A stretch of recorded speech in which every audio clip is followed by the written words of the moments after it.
bienvenidos. Gracias al Instituto Gestalt, a Vicens, Mireia, Ramon, Joan, por prestarnos este espacio. Y gracias a todos vosotros por venir, a pesar del calor. Estamos a finales de primavera, tenemos una ola de calor encima, lo que nos hace pensar en la relación entre el espíritu, la sociedad, las políticas de los seres humanos, en fin, la interrelación de todas estas cosas. Presentamos este libro de Vicente Merlo, Espiritualidad tan religiosa.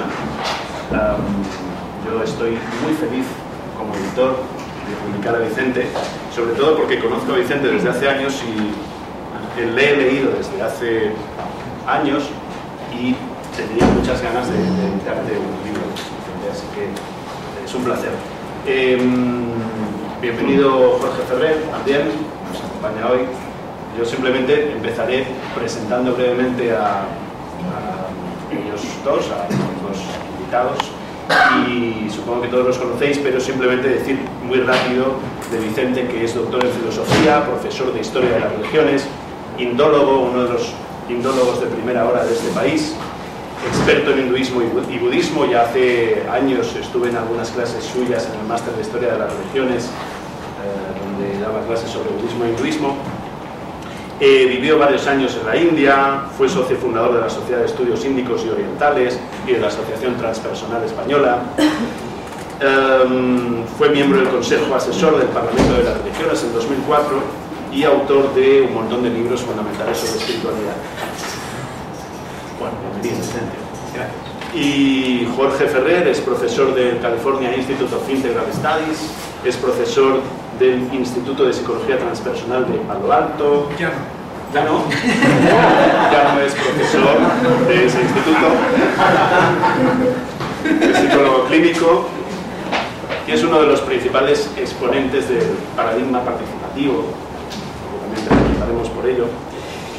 Y entre otras cosas ha sido consejero de la Organización de Religiones por la Paz, de la ONU, amigo y colaborador de Stanislav Grof, de Richard Tarnas, de Ralph Metzner y de un montón más de esos personajes que pululan por California tan interesantes, entre el Instituto Esalen, entre el CIS, en fin, todos estos think tank espirituales que existen allá y que son una maravilla. Y autor de libros como El Giro Participativo, con varios autores, como Espiritualidad Creativa, y creo que es un valor añadido en esta charla el hecho de que nos acompañe también Jorge. Y de hecho, me paso ya la palabra y me gustaría mucho que hagas algo sobre Vicente, sobre su libro. Y luego también, naturalmente, pues sería interesante conversar con que cada persona aportara lo que le pareciera. Vale. Bueno, pues sí, un poquito la idea que comentábamos los tres es lo que nos gustaría sobre todo es explicar un poquito sobre el libro, pero sobre todo tener un diálogo entre nosotros, pero también con todos vosotros, ¿no? Algo que sea también más participativo y más dialógico. Yo estoy muy contento, muy feliz de que David me invitara aquí, porque claro, hace muchísimo tiempo que soy un gran fan de Vicente y de su maravilloso trabajo. Y la oportunidad de poder cantar alabanzas sobre los mismos, pues me da mucho placer y mucho gusto, ¿no? Y lo que quiero decir un poco es sobre el trabajo de Vicente en principio. Yo siempre le vengo pinchando a Vicente de que a ver si traduce al inglés o le traduce, no publica en inglés. Pero Vicente, aquí se le conoce en España como un erudito, un indólogo, pero es el tipo de trabajo intelectual que si estuviera en inglés sería un personaje con fama internacional, con reputación internacional. Y yo conozco bastante todo ese mundillo, el tipo de exposición, la claridad con la que expone, la erudición de su conocimiento, el estilo y el tono académico equilibrado con que puede ser crítico pero siempre apreciativo, amable, nada confrontativo, ¿no? O sea, son cualidades que para mí son así como de los mejores académicos que conozco, ¿no? Y después también, aparte de su trabajo, está Vicente. Está Vicente, el personaje de Vicente, esta entidad que se le ha llamado Vicente aquí en este momento, en este planeta, ¿no? Y claro, para mí Vicente, ¿cuántos de vosotros habéis escuchado a Vicente antes en alguna charla?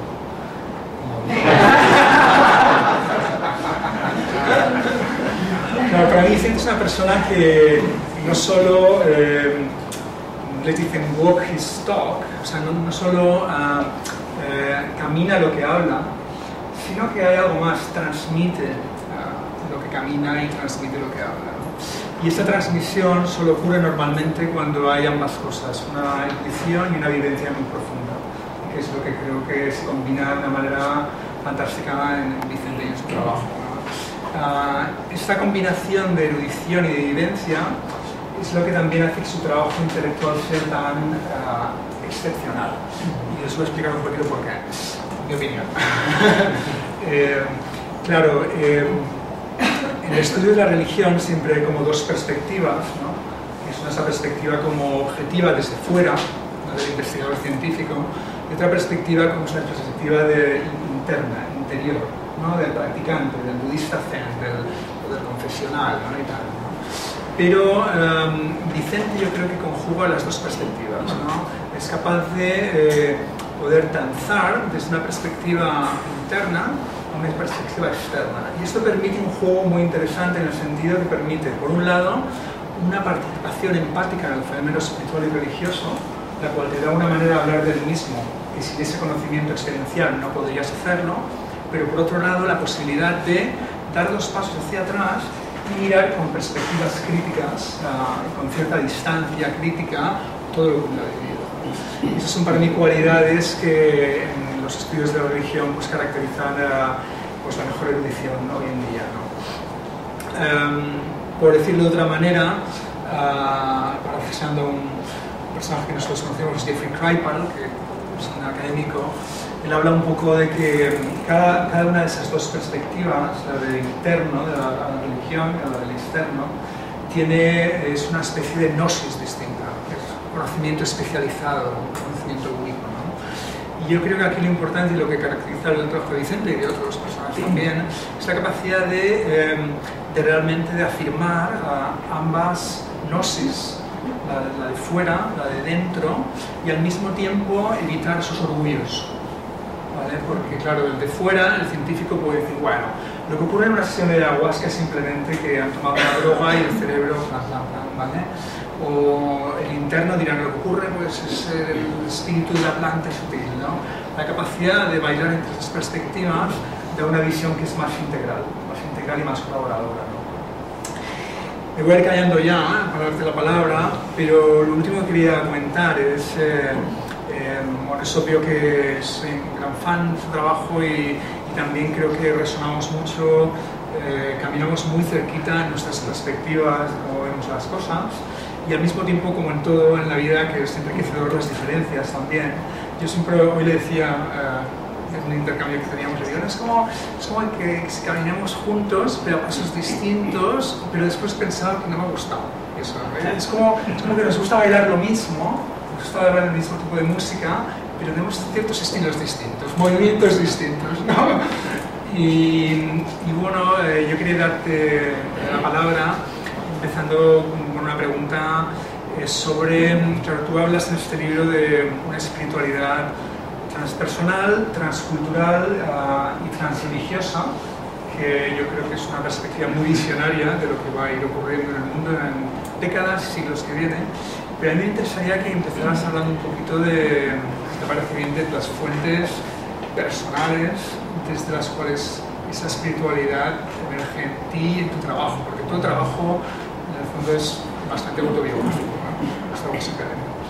Así que, apabullado por estas exageraciones. No hay nada como buenos amigos para que te presenten un acto así. Pero con un agradecimiento tanto a vuestra presencia como a David, como editor y como amigo, no solo de este libro. Yo creo que fue una extraña intuición supraconsciente la que me llevó a sugerirte esta publicación. A David le debo muchas cosas por las que le estoy agradecido, entre entre otras, una que no ha mencionado, que es aquella histórica asignatura de teoría y práctica de la meditación en la Universidad Autónoma. Así es que gracias, David, por todo eso. Y a Jorge, pues 1.000.000 de gracias. La influencia de Jorge yo creo que es mayor de la que él sabe. No en California y en medio mundo ya, que es bien conocido. Hace poco que leí, bueno, hoy en día el portavoz de la psicología transpersonal ya no es Wilber, es Jorge Ferrer. Uy, pues es exageración. Sí, en este libro se refleja, y en otros también, la deuda con Jorge, tanto por su propio pensamiento como por todas las sugerencias de lecturas que se recogen, como las has comprobado en esta obra. Así es que gracias sinceras. Me parece interesante la pregunta que plantea Jorge como punto de partida. Intentaré no extenderme mucho porque creo que va a ser más interesante el diálogo que lo que yo pueda decir. Debo decir que hace muy poco que descubrí que el libro podía estructurarse en 3 momentos, en 3 aspectos distintos, que corresponden exactamente a 3 influencias personales, biográficas muy importantes. Esos 3 aspectos, lo que podríamos llamar esas 3 dimensiones de la espiritualidad transreligiosa, no sé si empezar diciendo que entiendo por espiritualidad transreligiosa, porque la primera vez que una amiga lo puso en el Facebook en Valencia, la primera pregunta era ¿qué es eso? ¿Qué es eso? Así es que voy a empezar por decir 2 palabras de en qué sentido entiendo la expresión y después voy a esas influencias principales que configuran esas 3 dimensiones de la espiritualidad religiosa, que adelanto ya que van a ser una dimensión oriental, con mucho peso en mi historia personal, una dimensión psicológica, psicoterapéutica y una dimensión inconfesablemente esotérica. La dejo para el final. Ya que Jorge empezaba a ponerse un poco esotérico en sus descripciones de la ayahuasca, pues quizá nos permitiremos hablar de esoterismo también. Por espiritualidad transreligiosa, término que no sé si es el más indicado para el libro. Me parece que habrá que escribir otro libro planificando qué quiere decir más exactamente espiritualidad transreligiosa, pero en principio yo diría que hay 2 aspectos fundamentales. Uno es una confesión de aquellos que, como Jorge insinuaba, creo que somos cada vez más, que no podemos identificarnos con una religión histórica, institucionalizada, determinada. Que uno no se siente a gusto ya declarándose ni cristiano, ni hindú, ni budista, ni musulmán, ni ninguna de ellas. ¿Por qué? Por un pasado de casi todas las religiones que conocemos, excesivamente dogmático, excesivamente androcéntrico, excesivamente patriarcalista, excesivamente jerarquizante. Por tanto, no nos sentimos a gusto dentro de una determinada religión. En ese sentido es una espiritualidad. Y se me ocurre ahora que quizás habría que ver también qué podemos entender pues espiritualidad o qué entendemos cada uno, pero en principio demos por supuesto que nos entendemos, y transreligiosa significaría que está más allá, por recoger nuevos significados del término trans, de las distintas religiones históricas institucionalizadas. Pero igual que transpersonal, que puede verse como un eco del término transpersonal, significa no solo aquello que está más allá de lo personal y de lo prepersonal, sino la capacidad que tiene de atravesar lo personal y transfigurarlo. También hablar de espiritualidad transreligiosa quiere ser un reconocimiento a ese núcleo, voy a decir, místico y esotérico vivo de las distintas tradiciones religiosas. Por tanto, sabéis que hay un abanico de términos que se utilizan hoy, espiritualidad laica, espiritualidad secular, espiritualidad incluso atea, un budismo ateo y distintas expresiones de este tipo.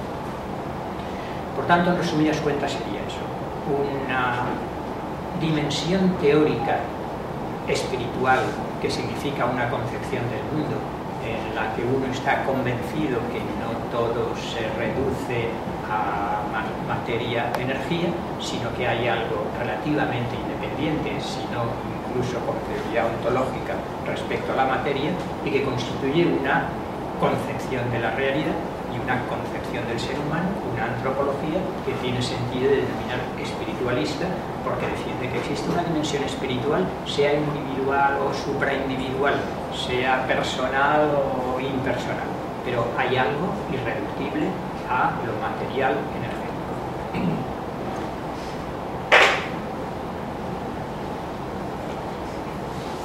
Por otra parte, tomarse en serio lo que las religiones, después de saber todos sus errores y todos sus horrores, han colaborado positivamente en la historia de la humanidad. Reconocer ese núcleo, como decíamos, las figuras emblemáticas de Jesús y de Siddhartha Gautama, el Buda Sakyamuni, creo que sirven para mostrar cómo uno puede tomarse en serio el mensaje de estos dos personajes, o del Krishna histórico, o probablemente no histórico, fundador de religiones o no, o de Muhammad de Mahoma.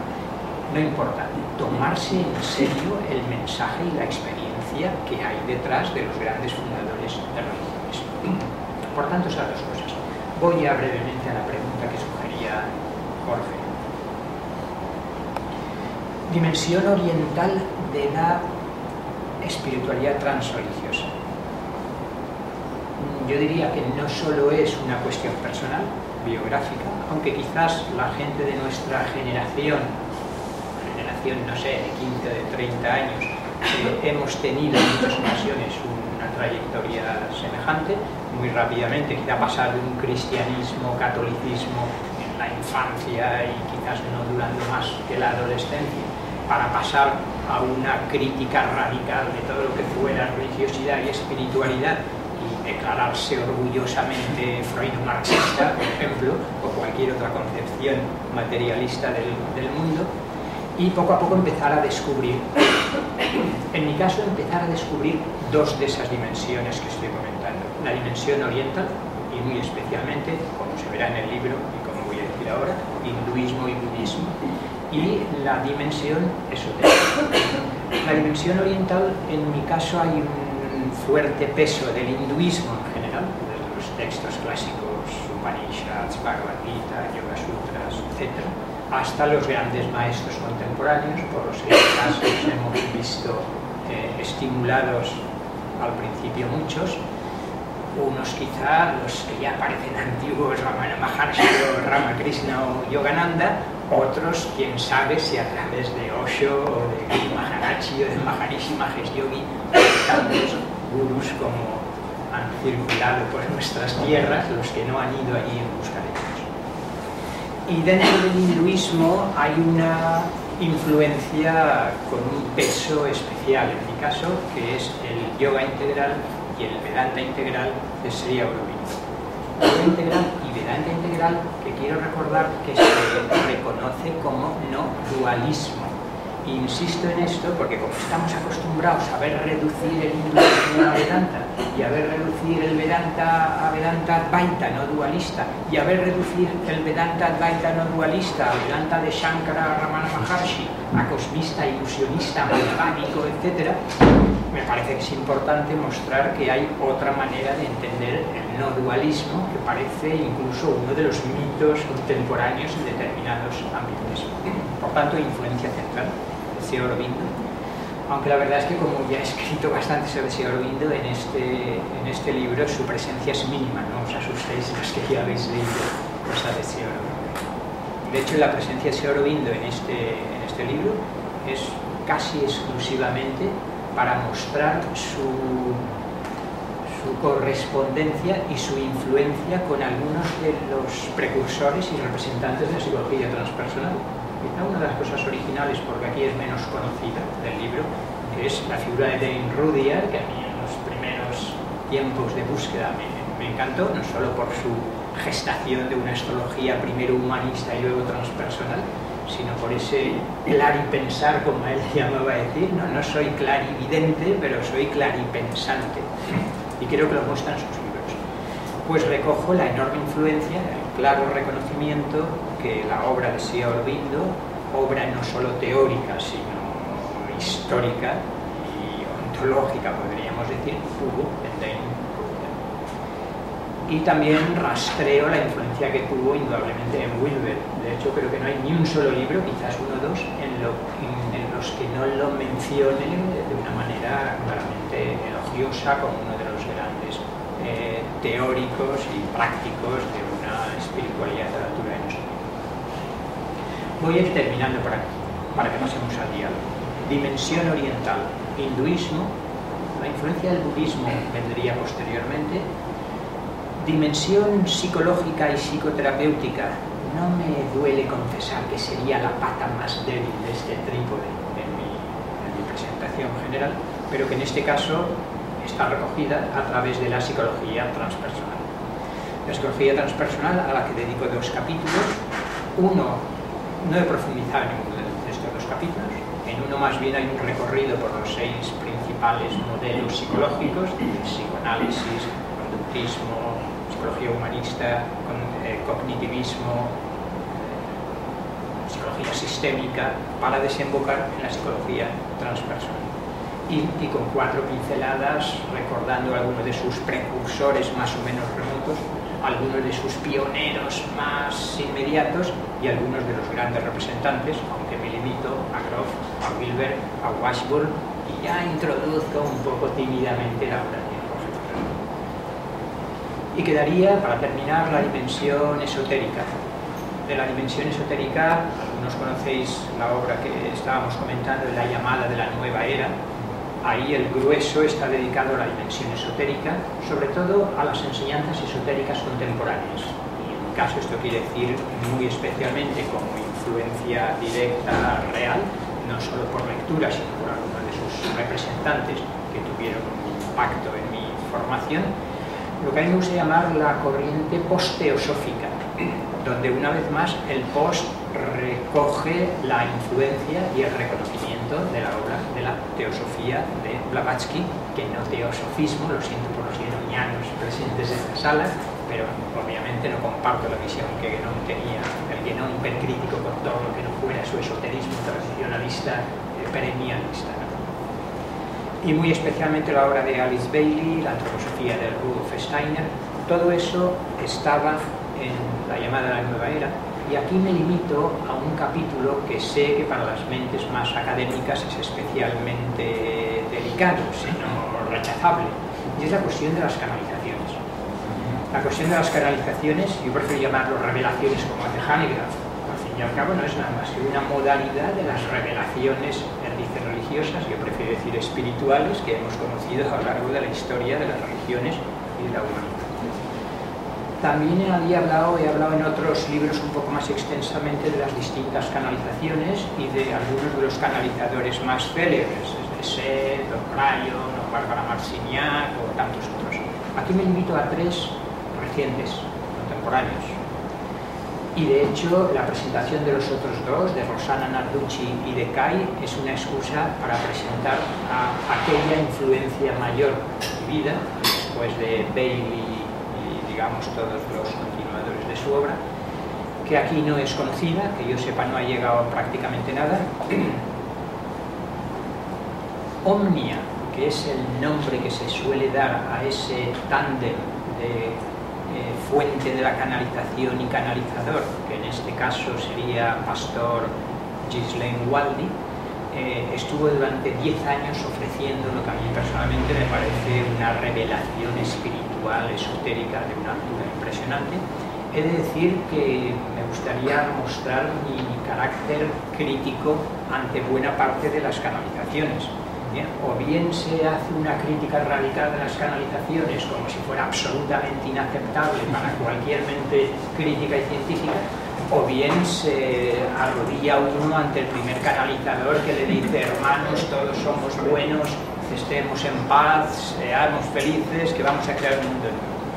Yo diría que hay un 10% de las canalizaciones que tienen un contenido auténtico y que es necesario ejercitar, como siempre, mi beca, la discriminación, para aprender a ver la textura de cada una de las canalizaciones, como necesitamos discriminación ante los psicólogos, ante los maestros espirituales y ante cualquier fenómeno Por tanto, no es cuestión de generalizar, igual que uno, la mayoría de vosotros o muchos, ha pasado en su búsqueda por muchos maestros o pseudo maestros espirituales y al final termina uno percibiendo algo, la textura de sus enseñanzas y de su presencia. Con las canalizaciones sucede lo mismo.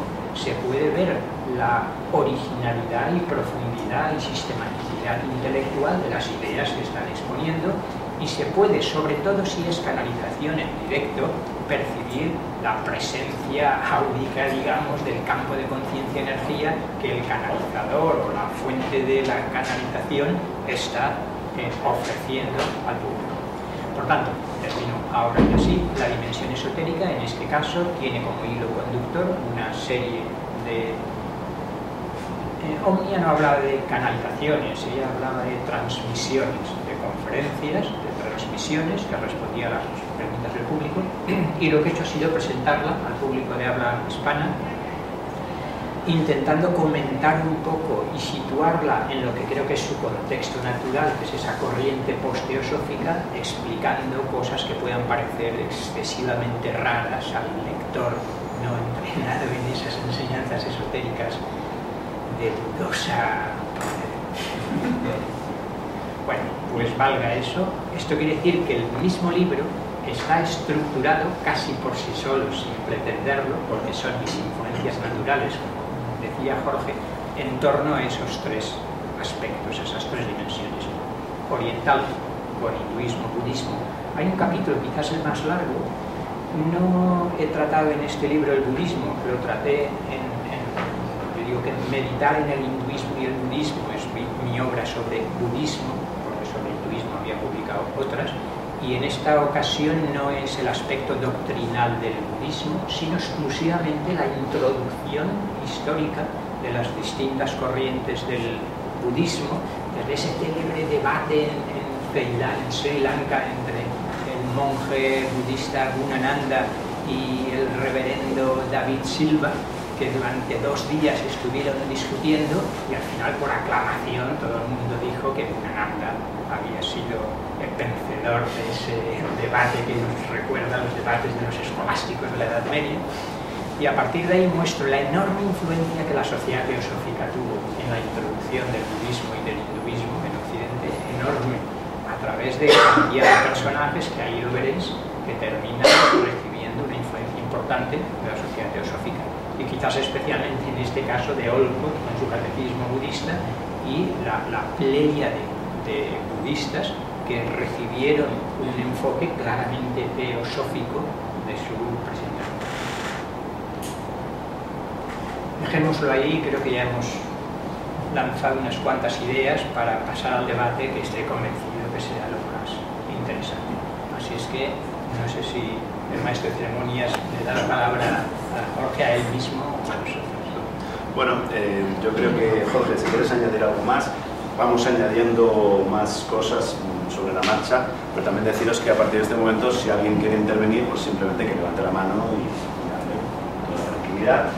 Yo, mientras tanto, añadiré simplemente para completar el retrato que ha hecho Jorge, que, bueno, personalmente puedo decir también que Vicente es una persona que no solo me ha enseñado mucho, sino que además ha eliminado en mí bastantes prejuicios de un plumazo.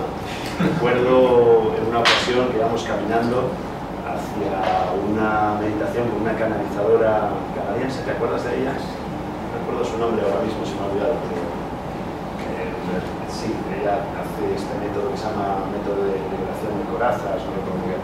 Y yo simplemente te comenté, bueno, ¿a ti qué te parece esto de los canalizadores? Y tú me dijiste, bueno, yo voy con la cabeza totalmente abierta y no tengo ningún problema.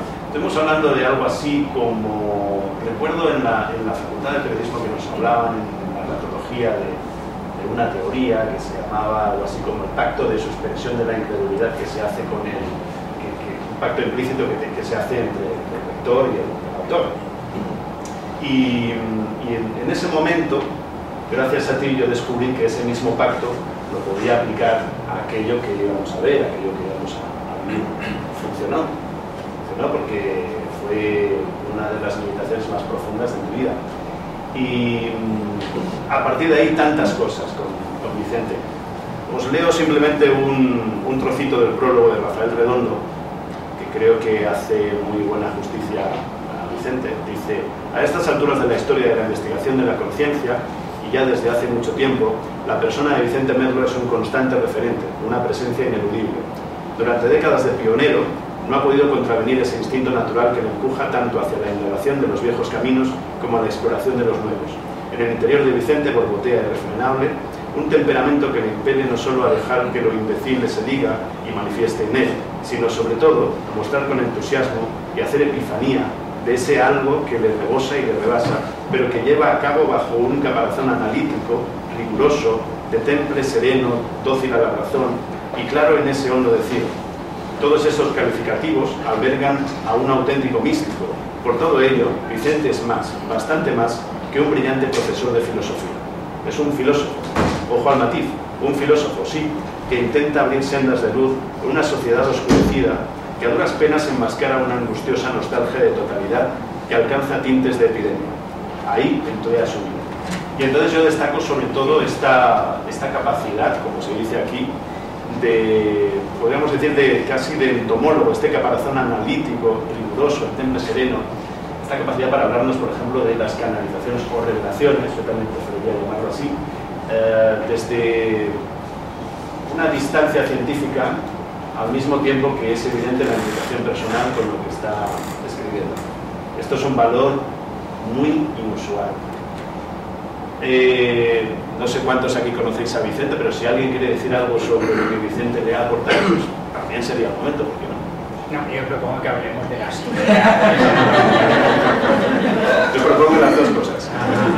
Otro amigo traidor, el del prólogo, recomiendo que leáis sus libros. Rafael Redondo es un maestro zen bilbaíno y doctor en ciencias políticas y maestro en la tradición de la tierra pura budista también, que escribe muy bien, tiene publicados muchos libros y que se ha permitido aquí exagerar tanto. Yo para empezar, pues también me gustaría que habláramos un poquito más de un tema importante. Estamos en un tiempo de revoluciones, hace ya tiempo que está en el aire una sensación de cambio, no se sabe en qué dirección, también es un tiempo de crisis, al mismo tiempo que de transformación. Esto se ve en la política, se ve en lo social, se ve en lo económico, se ve en lo sexual, se ve en lo espiritual. Entonces es muy interesante también que en el libro tú hay un momento en el que declaras que dejaste de lado el anhelo de creer en lo perennialista y eres el culpable, Jorge Ferrer es el culpable porque de repente apareció el paradigma participativo. Me parece que tu libro también tiene mucho que ver con esta transformación, que podríamos decir que es la última de las transformaciones del mundo de lo espiritual. No sé si estás de acuerdo, Jorge. Pues sería una pregunta para los dos y me parece muy central. ¿Cómo está siendo ese cambio entre las muchas maneras de entender lo espiritual y lo religioso? Hemos pasado de paradigmas exclusivistas a inclusivistas, está el perennialismo por medio desde hace 4 o 5 siglos, y ahora mismo podríamos decir que ese paradigma participativo sería la última revolución, la revolución que estamos viviendo en estos momentos.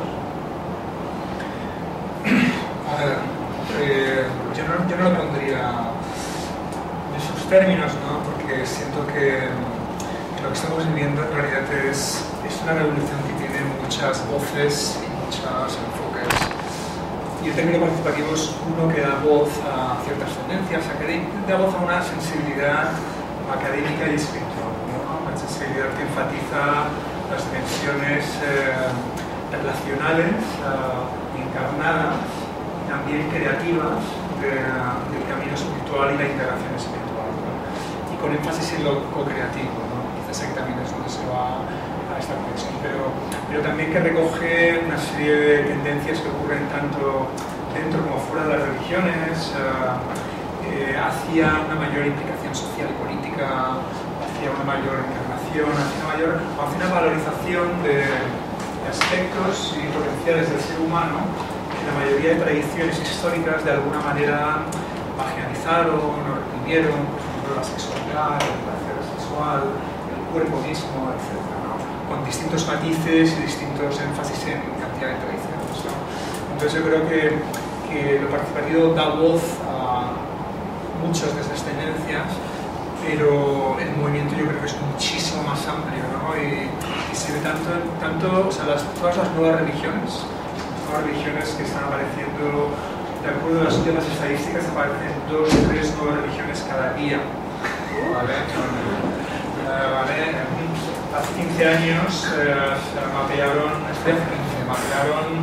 cuántas religiones independientes estaban en el planeta, ¿no? Y mapearon lo que eran unas 9.437, con 2 o 3 nuevas que aparecían cada día, y sorpresa, la mayoría de ellas reivindicaban que tenían la verdad universal, absoluta o la superior, y que las demás a lo mejor se acercaban a esa verdad que ellos habían articulado, pero no la habían articulado igual que ellos, porque entonces claro, aquí hay algo que da que sospechar, ¿no? O sea, sospechar de que realmente hay una verdad absoluta universal que es la superior, la que puede acoger a todas las demás y no viceversa.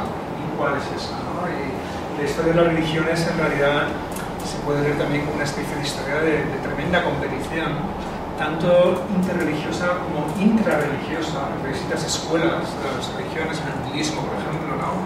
Zen, o sea, el Dalai Lama mismo, que yo lo amo, pero la persona que cree que su particular escuela del budismo se puede alcanzar una iluminación que las otras escuelas del budismo no pueden alcanzar.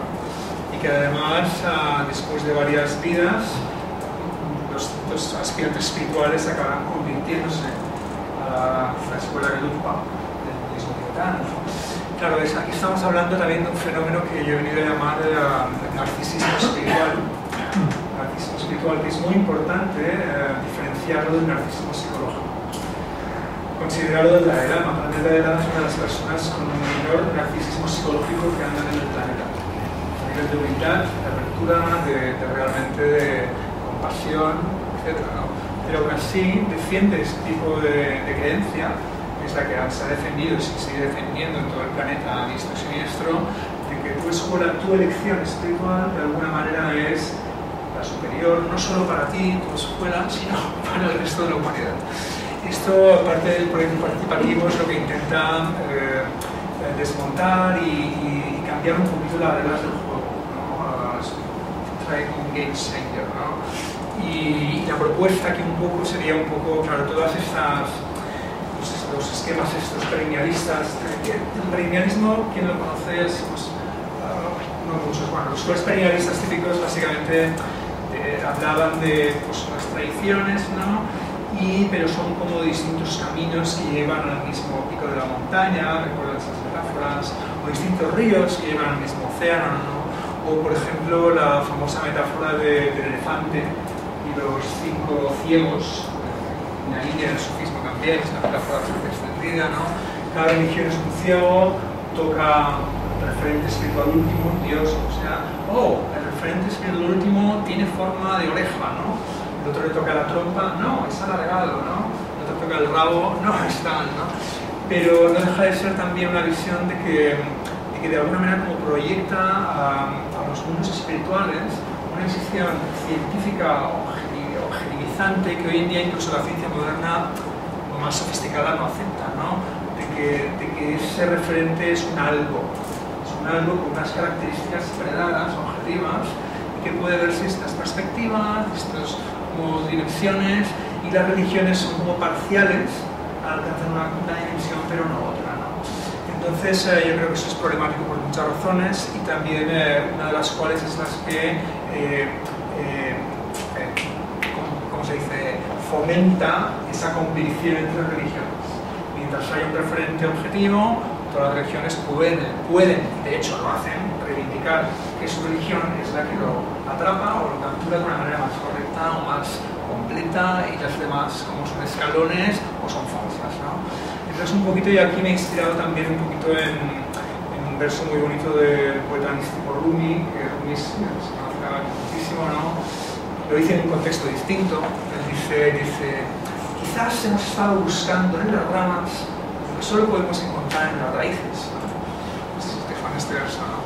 Él está hablando de otra cosa, está hablando de la raíz más profunda de tu ser, etc.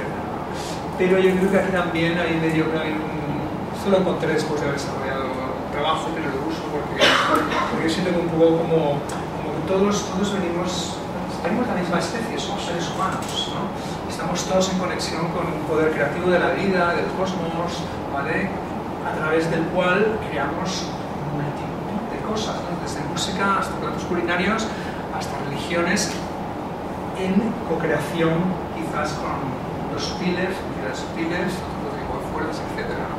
Pero yo lo que veo es que las religiones, más que esas perspectivas de que van como a un mismo pico, caminos a un mismo pico, siento que hay distintas montañas y distintos picos, ¿vale?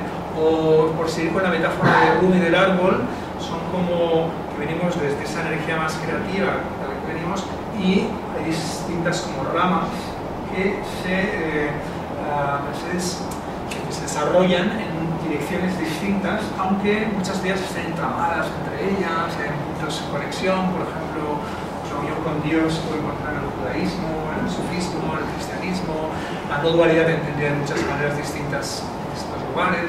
Entonces hay una especie de iniciación, hay muchas conexiones, pero cada religión es como un camino que ayuda a un despliegue de potencialidades humanas distinto, y que además eso es algo positivo. Y que enriquece ese diálogo interreligioso, ¿no? Porque si el diálogo interreligioso se basa en convencer al otro de que su verdad es menor que la mía, ¿qué diálogo es ese, no? Pero si tenemos un marco en el que, oye, pues nosotros hemos desarrollado la contemplación de tales maneras, ¿no? Pues nosotros hemos desarrollado la relación con el medio ambiente, o la integración cuerpo, corazón, energía pránica, ¿no? Ahí se crea como un ambiente de diálogo enriquecedor entre las religiones, que yo creo que, quiero de uno conectar con el libro de Vicente, que de ese diálogo va en una dirección hacia una espiritualidad transreligiosa, de ese diálogo, ¿no? Pero coreana, porque claro, las religiones van a ser para nosotros como religiones, pero todo ese diálogo va a ir en esa dirección, en la cual será una espiritualidad como mucho más completa, porque se nutrirá de todos estos insights y prácticas y entendimientos de toda la riqueza religiosa espiritual de la humanidad, ¿no? Entonces, esta es un poquito... pero tenemos algunas diferencias, Vicente y yo, sobre estos temas, pero no sé... Yo suelo decir que Jorge me despertó del sueño dogmático del perennialismo, que como Kant dice que Hume me despertó del sueño dogmático del racionalismo. Pero eso no quiere decir que haya conseguido una identificación total con su postura. De hecho, hoy mismo intercambiamos, no porque yo tenga muy claro si la realidad última es una sola o muchas lejos de mí.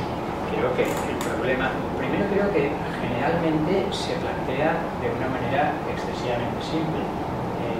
Desde la perspectiva de Aurobindo diríamos una conciencia supramental ve con toda naturalidad que no hay oposición entre que la realidad sea una y múltiple. La multiplicidad no es más que la expresión natural de esa unidad no dual. Por tanto, hay muchos y hay al mismo tiempo esa realidad no dual.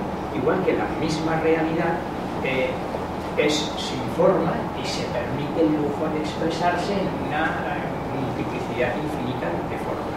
Igual que es atemporal, pero se permite expresarse en el tiempo. Por tanto, igual que le queda tan corto decir que es personal, como si fuera un Dios personal, finito, distinto del resto de los seres, ese infinito malo que ya Hegel decía mucho antes que otros muchos ahora, ¿qué infinito es ese que deja fuera de sí lo finito? El infinito es, desde mi punto de vista, muy probablemente, indudablemente, el corazón de todas las realidades finitas. Una vez más, por decirlo solo con esta expresión, lo infinito se está expresando a través de esa multiplicidad de centros de conciencia y energía finitos. Por tanto, ni personal ni impersonal, si se entienden estos dos términos de la manera limitada y eficiente que como creo que suelen entenderse, porque los que defienden que la realidad es impersonal, ¿acaso esto puede querer decir que no es una inteligencia autoconsciente, por ejemplo? Al menos esa no podría ser mi realidad última. Por tanto, obviamente, quizá transpersonal, mejor que impersonal, significa que tiene todas las cualidades, todos los atributos, que conocemos en la realidad manifestada y probablemente los trasciende con mucho. Por tanto, vuelvo a reconocer el despertar del sueño dogmático, de dar por supuesto el perennialismo sin más problemas, es decir, todas las tradiciones están diciendo lo mismo. Y eso mismo es lo que digo yo. El perennialismo jerarquizador, que encontramos desde los tradicionalistas y non-sure hasta el propio Wilber descaradamente, y que además termina en la experiencia no dual, advaita, en una determinada manera de entender la experiencia y la realidad no dual, y todos aquellos que se supone que no han tenido la misma experiencia o no tienen la misma concepción de la realidad son, como decía Jorge, escalones inferiores de esa escalera que si la recorremos terminaremos en aquello que yo digo que es la formulación más precisa de la filosofía perenne. Quizá creo que sería útil, no sé qué te parece, distinguir entre las distintas formulaciones conceptuales, intelectuales de las filosofías perennes y apuntar a la existencia de una sabiduría perenne que es, que no llamaría la realización metafísica o la realización espiritual integral y que está mucho más allá de cualquier formulación conceptual. No sé si esto puede ser. Ya sé. Lo que pasa. Sí, no. Esta diferencia que ninguna de las formulaciones conceptuales de las filosofías perennes podría atribuirse el ser la representación más adecuada. Es tan inconmensurable la experiencia de la realidad última como experiencia integral respecto a cualquiera de sus formulaciones que, desde mi punto de vista, la primera condición de una filosofía perenne mínimamente aceptable sería el reconocimiento humilde de su incapacidad para expresar ni siquiera la sombra de lo absoluto. Y sin embargo, con ideal regulativo, si se quiere, defender la existencia no solo de los múltiples filósofos perennialistas, sino de los sabios que han encarnado y realizado la sabiduría perenne. Y ahora vienen los problemas que desde un punto de vista participativo en activo co-creador se plantean. Claro, yo resueno muchísimo con muchas de las cosas que hablas, ¿no? Lo que pasa que, por ejemplo, en algunos aspectos de lo que estabas diciendo ahora mismo, ¿no? Por ejemplo, cuando hablas de esa conciencia de unidad, ¿no? Que es la dual, conciencia de unidad dual, cuando hablas de que esa referéndum tiene que ser personal también, claro que se está reintroduciendo de nuevo las jerarquías siempre. Lo último es personal, o sea, aquí, por ejemplo, místicos y practicantes de tradiciones teístas estarían totalmente de acuerdo contigo, pero la mayoría de budistas dirían, hostia, ¿por qué dice eso? ¿Vale? Entonces, no deja de ser para mí una reintroducción de esas jerarquías un poco así por la puerta trasera de una crítica al perennialismo que tú haces, que compartimos, más grosero, por decirlo de alguna manera. Pero yo creo que hay ahí todavía un residuo más sutil de un poco de lo mismo. Para mí, ya sabes, mi proyecto ha sido siempre cómo conceptualizar todo esto de una manera que sea no jerárquica. Y mi conclusión ha sido que es imposible.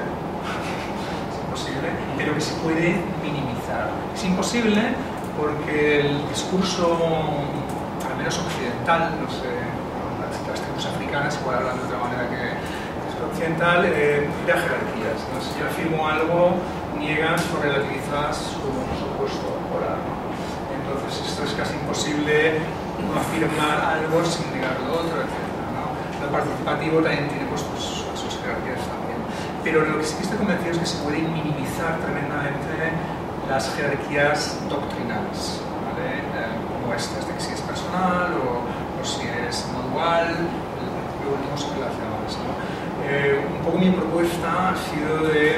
hablar de que hay una, no sé si esto sería una no dualidad entre ese misterio, entre esa energía creativa y sus enacciones.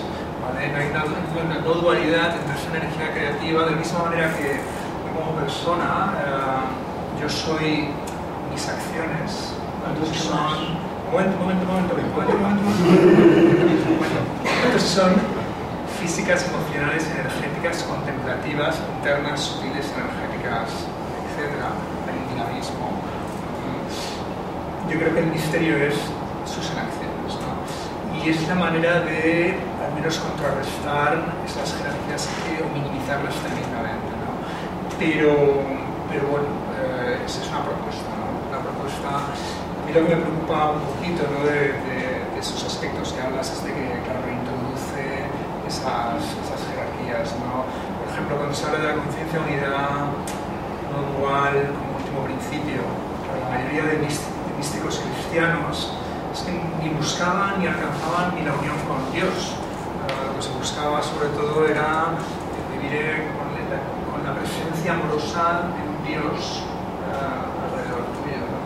O sea, ni se buscaba unidad tampoco, ¿no? Entonces, claro, se crean y ninguna articulación, ¿no? de estos principios, o sea, va a ser justa con todas las tradiciones, es imposible, ¿no? Es imposible. Pero mi proyecto ha sido un poco cómo acercarnos a algo que minimice, ¿no? Esas jerarquías, sobre todo a nivel doctrinal, ¿no? Y después también de dar herramientas para ofrecer discernimiento a nivel también práctico y crítico, que es importante, ¿no? O sea, hasta qué punto una tradición, una práctica espiritual, una enseñanza nos hace ser menos narcisistas, menos egoístas, más disponibles a los demás. Hasta qué punto una tradición, una enseñanza, una práctica nos hace estar más integrados a todos los niveles en lugar de disociados con mi espiritualidad de aquí, mi sexualidad por allá, ¿no? Por ejemplo, que es muy típico en las religiones, ¿no? Desde qué punto una práctica, una tradición fomenta pues la justicia eco-sociopolítica, ¿no? Entendida pues como que es otro temazo, ¿no? Y mis jerarquías van por ahí, no doctrinales, son jerarquías pragmáticas. Soy un pragmatista espiritual. Tú también lo eres. Sí, yo iba a decir que me parece clarísima esta prioridad de la ortopraxis frente a la ortodoxia y que yo insistiría primero en esa auténtica humildad epistemológica, reconociendo que la teoría, que me parece totalmente secundaria respecto a la experiencia y la práctica, es una concepción provisional, totalmente débil, pero que no puedo dejar de inclinarme a esta más que a la otra, ofreciendo una serie de razones.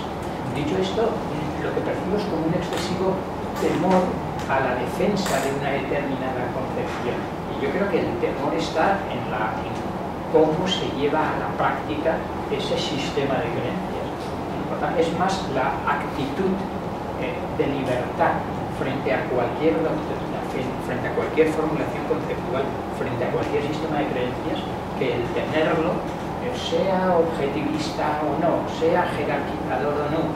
Y en ese sentido, lo que comentábamos del neocantismo de John Hill, yo no veo que esa distinción entre una realidad objetiva en sí, pero que justamente por ser inalcanzable para cualquier conocimiento, porque solo tendríamos conocimiento de los fenómenos, como decía Kant, esa actitud no veo que dificulte el viaje interreligioso, ni que sea inclusivista siquiera, y mucho menos exclusivista.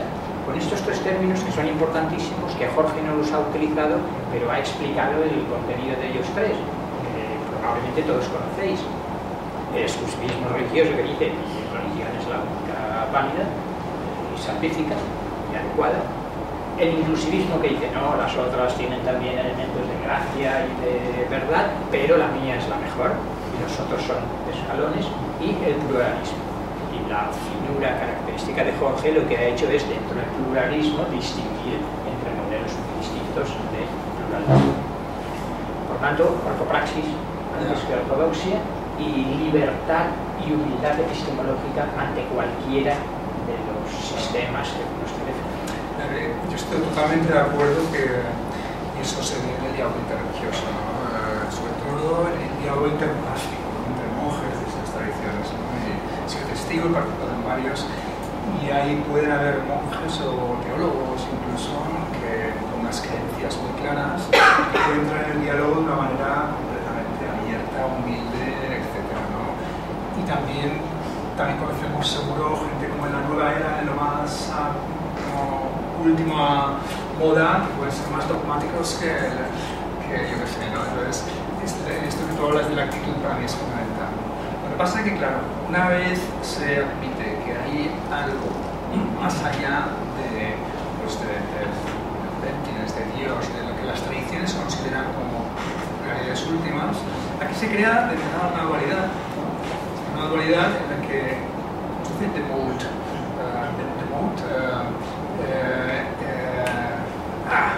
En inglés, tu temor es como estás aquí, pones aquí, los bajas, degradas, sí, exacto. Degrada las realidades últimas de las tradiciones a una estación penúltima, porque hay algo más allá inalcanzable, que además entonces también nos alinea, porque no podemos nunca alcanzar ese principio último, que es inalcanzable, nos tenemos que quedar en esta estación penúltima, que unos la viven como Dios, otros como Nirvana, otros como emptiness y tal, ¿no? Y aquí se crea para mí una esto que nos desconecta de la fuente de nuestro ser, de alguna manera, ¿no? Claro, para mí Kant, que Hicks se basa en Kant, la de Kant, o sea, se inventó la distinción de fenomenal y nominal, la invención, pero para mí también hay una crítica desde perspectivas cognitivistas y filosóficas encarnadas, ¿no?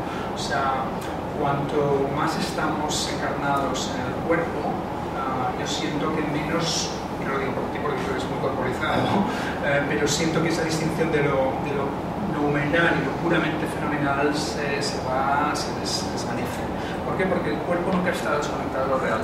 Es la mente desconectada del cuerpo la que empieza a sentir una distancia de la realidad y dice, aquí hay una realidad inalcanzable que no puedo entender, y de ahí se crea esa doctrina dual de dos mundos kantianos, ¿no? El mundo nominal, inalcanzable, que está ahí, y el mundo fenomenal, que sí que nos movemos por aquí, ¿no? Pero yo creo que ahí está el poder de la filosofía transformativa, ¿no? Que la filosofía oriental también se roba mucho, ¿no? Pero esto no sé, este es un tema que no se ha conceptualizado, trabajado bien, ¿no? Y siempre que hay algo en la encarnación, ¿no? Que se carga el mismo kantiano. Eso estoy diciendo igual una cosa muy brava, pero estamos aquí entre amigos. Sí. No hay algo intrínsecamente jerárquico en la espiritualidad, ya que la vivencia del amor devocional es la vivencia de alguien que baja la cabeza cuando reconoce algo que es más grande que uno mismo. Entonces, tú mismo dices que a pesar de intentar prescindir de las jerarquías, al final puedes minimizarlas, pero no prescindir completamente de ellas. Quizás por eso, por esta cuestión intrínseca para mí de la espiritualidad, que es ese reconocimiento de algo que es más grande. No, en ese sentido no tengo ningún problema con este tipo de jerarquía, ¿no? Realmente de reconocimiento de... Sí, pero esto además aplica a las jerarquías conceptuales. Claro, aquí está el tema. Aquí habría una distinción importante, ¿no? Claro, las jerarquías conceptuales dentro de un camino religioso en particular tienen un sentido. Por ejemplo, en el camino budista vas desde un espacio de sufrimiento a un espacio de iluminación y está mapeado en las tradiciones que hablan de estadios, está mapeado de una manera muy determinada. Hay tradiciones que no hablan de estadios, pero, ¿vale? Entonces es un punto de A, un punto C. Entonces los cantidad de místicos se han dedicado a recorrer este camino y hablan como de estadios que van de un sitio a otro. Y este tipo de jerarquías dentro de una tradición no tengo ningún problema, son como señales de la carretera, de los que ya han recorrido, que se las ofrecen a los practicantes que van, a los novicios, para que vayan en esa dirección determinada. El problema es cuando estamos hablando de estadios cross-culturales. Ahí es donde yo tengo un gran problema. Porque los estadios cross-culturales de esos entre tradiciones varían entre sí tremendamente. Lo que para algunos, y además esto en la práctica lo puedes vivir. O sea, yo he estado en retiros de meditación, aquí hay muchos meditadores, ¿no? Y me han contado retiros de meditación, por ejemplo, el retiro budista, en el que tú te estás encontrando pues imagínate la experiencia del Atman que habla del hinduismo, ¿no? Del yo esencial, ¿no? Con todo lo demás, ¿no? La mayoría de budistas, maestros budistas, sobre todo Theravada, Chenty y otra cosa, si les vienes con ese cuento, que dicen, usted está en plena delusion, esto es ilusión, esto es una ilusión, porque aquí estamos hablando de que no hay un yo y menos un yo esencial como hablan esos hindúes. Usted vuelva al zafu a meditar más y más duro porque no se entera del camino, ¿no? Y estas mismas cosas se podrían, una analogía que se podría hablar de muchísimas maneras, ¿no? También, ¿no? Y por eso siento que esos estadios jerárquicos dentro de las tradiciones sí, de un punto A a un punto B, no problema, pero a nivel cross-cultural y transtradicional yo creo que hay muchos caminos distintos que van a lugares distintos, aunque haya puntos comunes. Yo, para terminar por mi parte, solo insinuar que uno de los muchos retos y de las, yo creo que, originalidades profundizando que Jorge ofrece es esa espiritualidad encarnada, esa crítica a las espiritualidades desencarnadas claramente dominantes a través de la historia, y esa apuesta seria por una espiritualidad encarnada que se dice fácilmente pero que supone muchas cosas. Y esto queda muy bien reflejado en todos sus libros, pero aprovecho para decir que ojalá la llave tradujera el último libro de Jorge, que recomendaría que no lo perdierais y que pudiéramos presentar aquí de nuevo, porque me parece una joya más que clarifica muchas de las cuestiones que estamos comentando. La conversación y el misterio. Es posible que ocurra. Hay que decir que...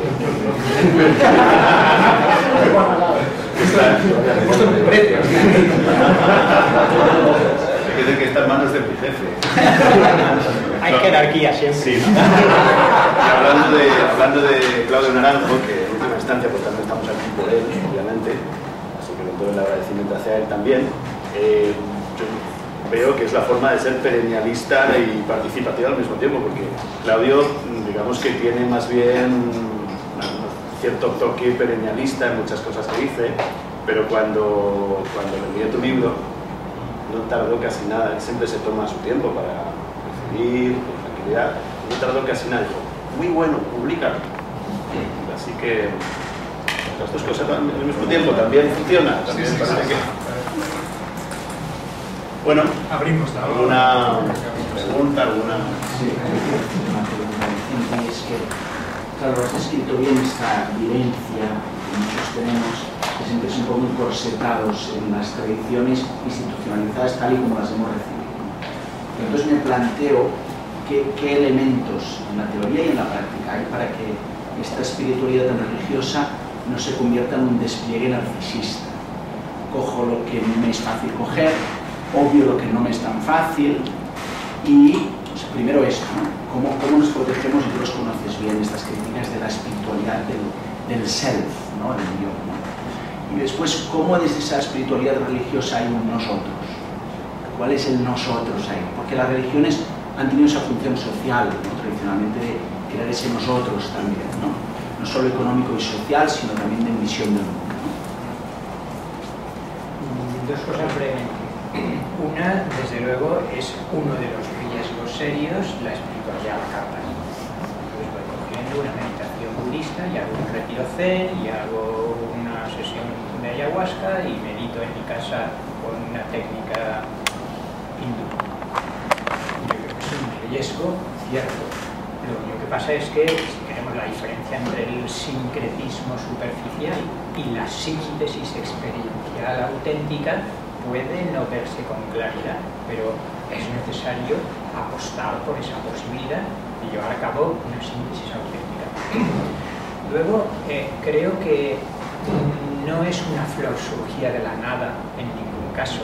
Yo he confesado, y lo hemos profundizado, pero claramente sería una síntesis concretamente del enfoque integral auroindiano y las enseñanzas esotéricas a las que he hecho referencia, que por otra parte veo una similitud entre ellas muy fácilmente mostrable, y por tanto digamos que hay dos tradiciones: la tradición del yoga integral, que sería una tradición contemporánea pero bastante viva, y la tradición posteosófica esotérica que tiene multitud de representantes. No es cuestión de decir nombres, aparte de Blavatsky, Bailey, Omnia, pero quizás algunos incluso habéis llegado a conocer aquí a Vicente Beltrán Anglada, o habéis leído cosas de Daniel Merroy, o tantísimos otros que diría que forman parte de esa otra tradición de esoterismo contemporáneo que va adquiriendo una coherencia y una consistencia propia.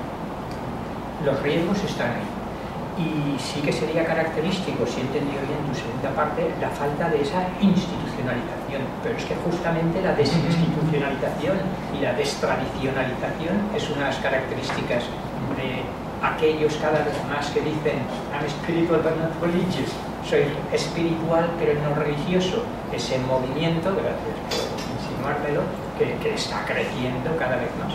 Hasta ser un 70%, leí lo que me mandaste, entre, supongo que en Estados Unidos, en la gente que tiene entre 18 y 29, un 70% que declararía soy espiritual pero no religioso. No es una institución material, sino que son redes. Pienso, seguro que la mayoría habéis oído hablar del encuentro polémico del Being One. Bueno, yo creo que aquí tenemos bastantes representantes de lo que podríamos llamar una espiritualidad transreligiosa en este sentido. Eckhart Tolle no estaba, pero uno lee a Eckhart Tolle y obviamente no está en ninguna tradición particular. Uno escucha a Jeff Foster y puede ver una sintonía advaita, pero tampoco se puede decir que sea hindú. Uno lee a Neil Donald Walsh y está en una tradición, no. Muji está también en el hinduismo advaita, sí, pero libre de todos los dogmas y instituciones de una tradición.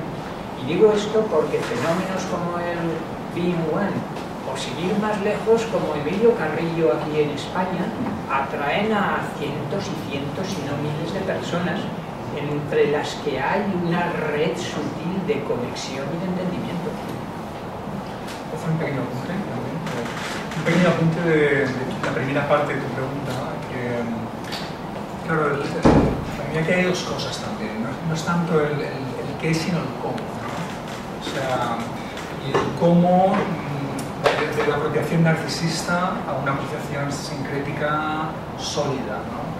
Y del cómo yo creo que también aquí al menos dos factores, sino que bueno, estamos en un centro de trabajo psicológico con muchos psicoterapeutas, lo apreciaréis, es el trabajo psicológico de la persona, o sea, el trabajo de integración psicológica, de trabajo de tu personalidad narcisista, ese trabajo es fundamental. No es lo mismo una persona con ciertas disposiciones haciendo una mezcla de cosas que otra persona mucho más trabajada psicológicamente, ¿no? Y también está aquí un poco una mínima preparación, ¿no? Porque, por ejemplo, no es lo mismo alguien como John Halifax, que era la ex esposa de Stanislav Grof, asistente de Joseph Campbell, y ya se hizo maestra zen, estudió con los Cucholes en México por muchos años, y se puso a dar clases, una integración del chamanismo y el budismo, ¿no? Yo tomé clases con ella, era una integración fantástica, sofisticada, coherente, con profundidad, etc. No es lo mismo que alguien que se compra un libro de chamanismo y un libro de zen y se pone a dar talleres de chamanismo y zen, ¿no? Right? Vamos por allá primero. Sí, no sé si un poquito en esta línea de apunte. Estaba pensando que estamos en un momento donde la oportunidad y el desafío, la oportunidad y el problema son inmensos. No sé si es un atrevimiento decir que a lo mejor es más grande que en ningún otro momento de la humanidad, porque normalmente todas las tradiciones que nos pueden inspirar han surgido de la iluminación de alguien y a partir de ese sujeto han ido expandiéndose y han crecido, ¿no? Y han generado árboles de tal manera que la gente iba a esa tradición, se metía en ella y se desarrollaba profundamente en ella, para bien y para mal. Pero eso era un camino de dedicación, ¿no? Es un camino donde justamente había un mapa de trabajo. El riesgo que tenemos hoy es que como tenemos a nuestra disposición una diversidad tan grande, podemos perderlo muy fácilmente, porque es un poco un camino contrario. Tenemos muchas cosas, muchas opciones, y tenemos que buscar una integración. En ese sentido es un poco, Sí. quizás un proceso diferente al que las tradiciones han ido siguiendo, que se han diversificado, han ido surgiendo diferentes ramas, pero todas tenían la referencia, ¿no? Y las tradiciones y las escuelas que han enraizado y que han cogido fuerza siempre han surgido de la iluminación de alguien. Si lo vemos en el sentido de las tradiciones espirituales o lo vemos en el sentido de las corrientes psicológicas, el psicoanálisis freudiano, otras corrientes, y es una problemática, por ejemplo, en la psicología transpersonal, ¿no? Que es una mezcla de tantas cosas, hay tantas cosas que es difícil que tenga un cuerpo cohesionado que permita que la gente siga un camino. Claro. Entonces me parece que Sí. este es un desafío tremendo, estamos en una oportunidad muy grande, pero en un riesgo muy grande de perdernos. Claro. Es posible, ¿no? Y también está claro el tema de las espiritualidades idiosincráticas, ¿no? Como aquella que respondió en una investigación a Robert Vela, que se llamaba Sheila, le preguntaron ¿cuál es su religión? Y dijo el Sheilaísmo, ¿no? Mi propia religión es el Sheilaísmo. Y le digo, ok, ¿no? Claro,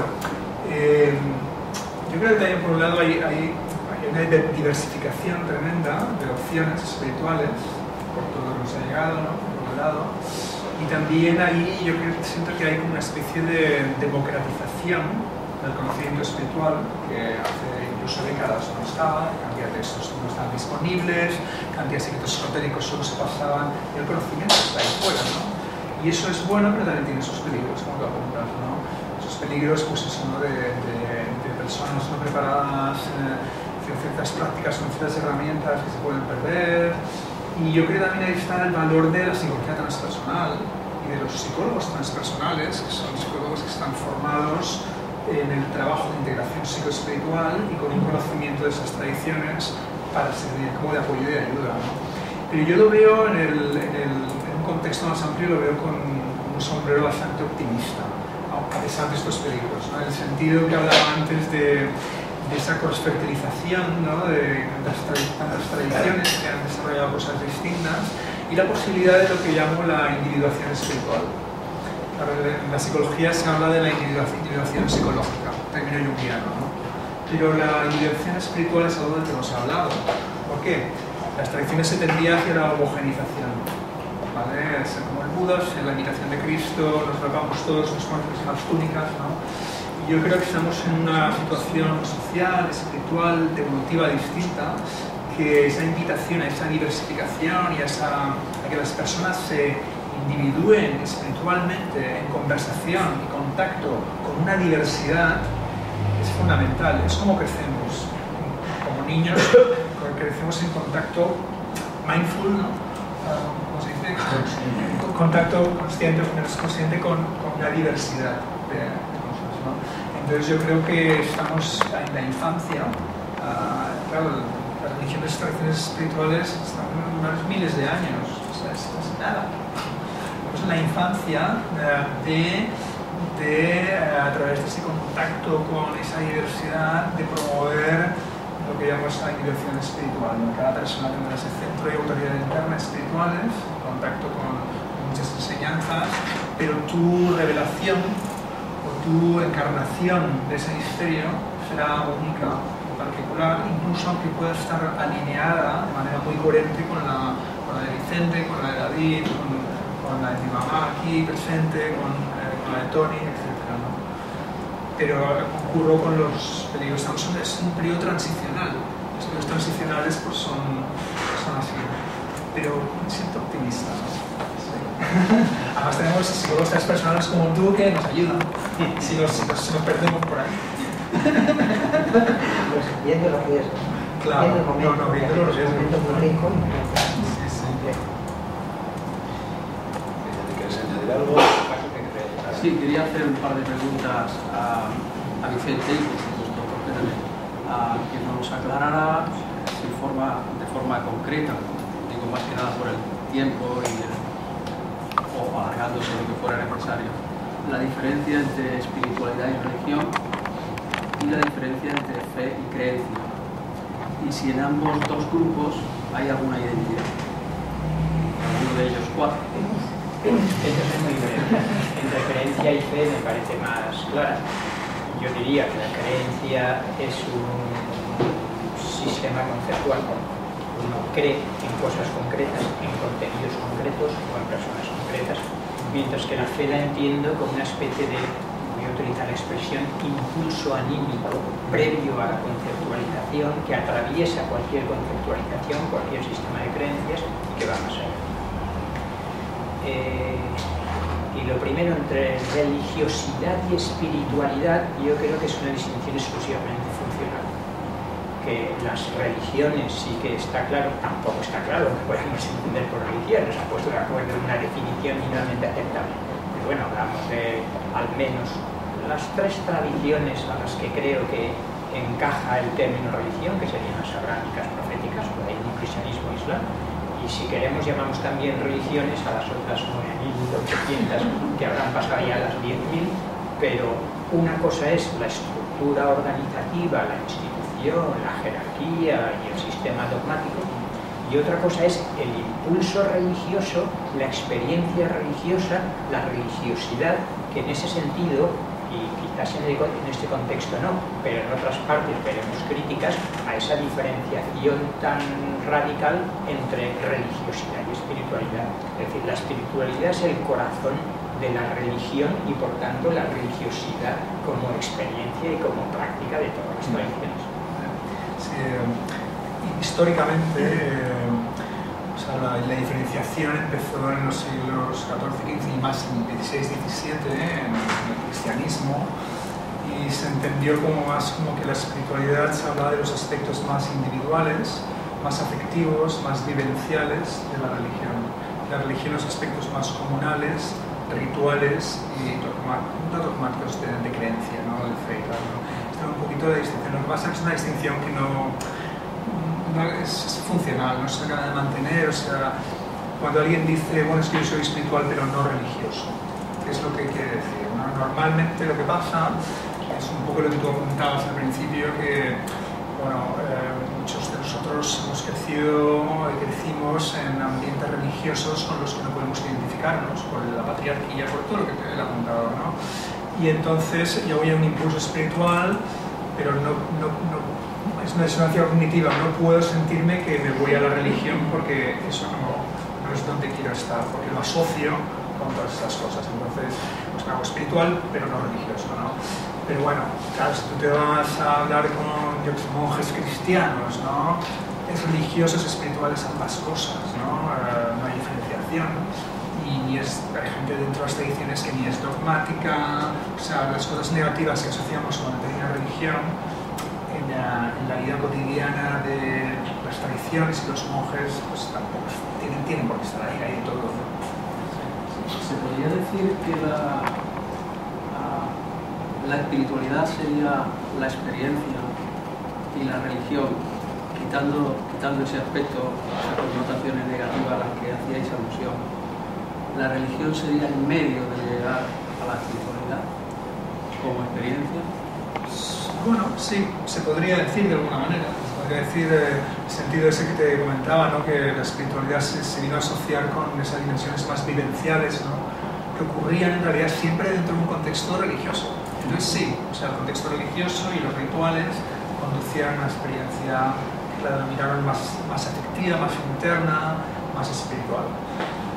¿La religión sería el método, la espiritualidad la experiencia? Lo pregunto. Sí, bueno, son como lo que hemos dicho antes, todas las cosas se pueden reconstruir, pero históricamente pues podría decir algo así.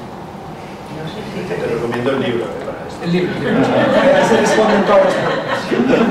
un comentario sobre esto, y es que quizás hay un aspecto de la religión que difícilmente formaría parte de cualquier espiritualidad, es todo el aspecto organizativo, social, reglamentador de la vida que las tradiciones religiosas normalmente han implementado, ¿no? La conferencia episcopal hoy en España trata de poner sus tentáculos en todo, de organizar la vida en todos los sentidos. Yo creo que este es uno de los aspectos que cuando se habla en ese sentido de la religión sin religión o la espiritualidad sin religión es el intento de desvincularse, digamos, de esta estructura, de este aparato organizador de la vida, de la moral, del comportamiento, de lo que está bien, de lo que está mal, ¿no? Que es algo más individual. Entonces, eso podría irse dejando al margen. Todo el aspecto ritual sería muy importante también. El ritual tiene una importancia maravillosa, además para tantas cosas. Hoy en día, incluso la psicomagia podríamos decir que podría ser un sustituto del ritual ortodoxo del cristianismo, por ejemplo, y pasa por una mezcla de chamanismo, psicoanálisis y varias cosas más. Entonces, claro, también hoy en día el tema del ritual, pues casi podríamos hablar en el sentido de que uno podría declararse un freelance espiritual. Esto añade complicación, pero es muy interesante además. Y tenemos tiempo quizás para una o dos intervenciones breves, un poco más. José Luis, ¿tú sabes experiencias?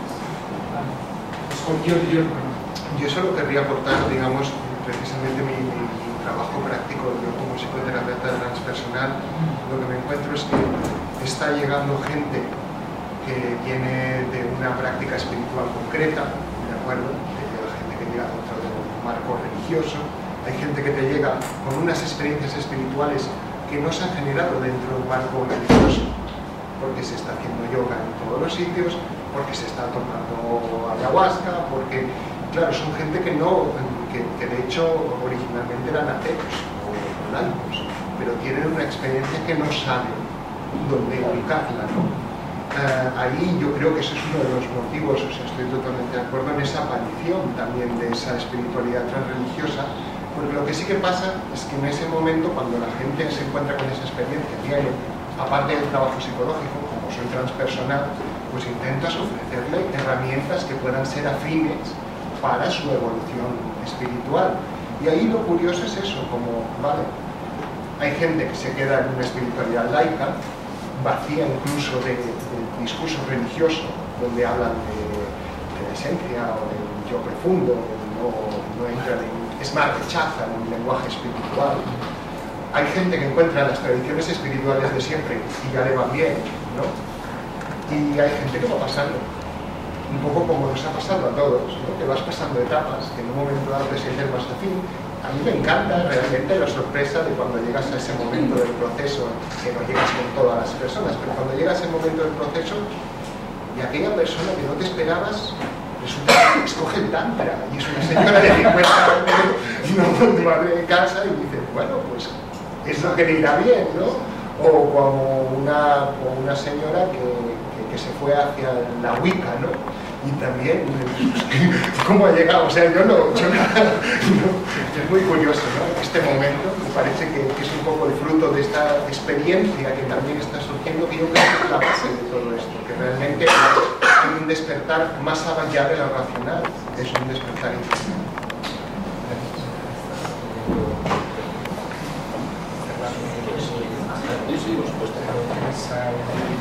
¿Hay alguna alguien que quiera decir algo más antes de terminar? Si no, Jorge nos leerá un pequeño fragmento del libro para terminar. Es que me gustó mucho y creo que recoge para acabar, yo creo que puede estar bien. Vale. Dice, no traje mis gafas de leer, pero a ver. Son 4 líneas. Podemos decir que la espiritualidad transpersonal es una espiritualidad integral que recoge el carácter transreligioso y transcultural de los tiempos que nos ha tocado vivir.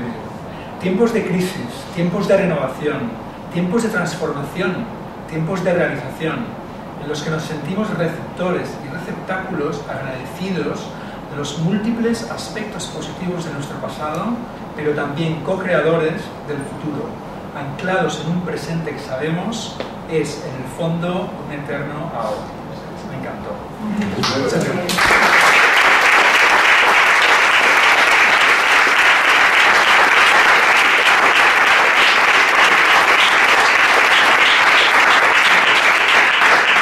Vicente, aunque sea después del aplauso, nos dices tú algo, aunque sea una frase, una palabra para acabar. Los libros están ahí para comprarlos y los firma, Eso sí, ahora habrá la firma de libros. También quiero agradecer a José Manuel Gariano, que está allá con los libros, y a Jean-Claude Frappant, que está con la cámara. Esta charla estará en internet gracias a Jean-Claude, así que muchas gracias a los dos también. Vicente, para cerrar. Yo quisiera acabar con paradoja y la complementariedad de la palabra y el silencio, la teoría y la práctica. Una vez más hemos hablado mucho y hemos hablado de teorías cuando quizás el núcleo íntimo de cualquier espiritualidad, sin duda desde luego de la espiritualidad transreligiosa, es esa experiencia interior de libertad, de armonía, de gozo y de plenitud radiante, que es más fácil, aunque no necesariamente solo se puede vivir así, en el silencio creativo que en la palabra. Por tanto, quizás si tuviéramos más tiempo o otro día, podríamos pasar a la práctica translinaje, transreligiosa. Hay prácticas transreligiosas, pero varios del grupo de meditación de los miércoles se me ocurre que el tipo de meditación que hacemos allí, que podríamos haber hecho aquí, podría ilustrar perfectamente lo que es una práctica transreligiosa, en el sentido de que no puede atribuirse, no es el lenguaje, no es la concepción de fondo, no se puede decir que sea ni cristiana, ni hindú, ni budista, y sin embargo quizá está trabajando con experiencias y con realidades, iba a decir esenciales, ya no sé si nos está permitida la palabra, pero que pasamos a ese ritual. La meditación, al fin y al cabo, y la plegaria puede verse como el ritual dominante en la espiritualidad transreligiosa. Por tanto, terminemos con ese silencio creativo. El Atman es silencio, decía San Carlos. Entonces, por eso sí, hacemos la práctica 3 minutos. Una mente que queda en calma. Aunque los pensamientos sigan su ritmo, despertamos a esa conciencia, a esa presencia que está detrás de todos los pensamientos.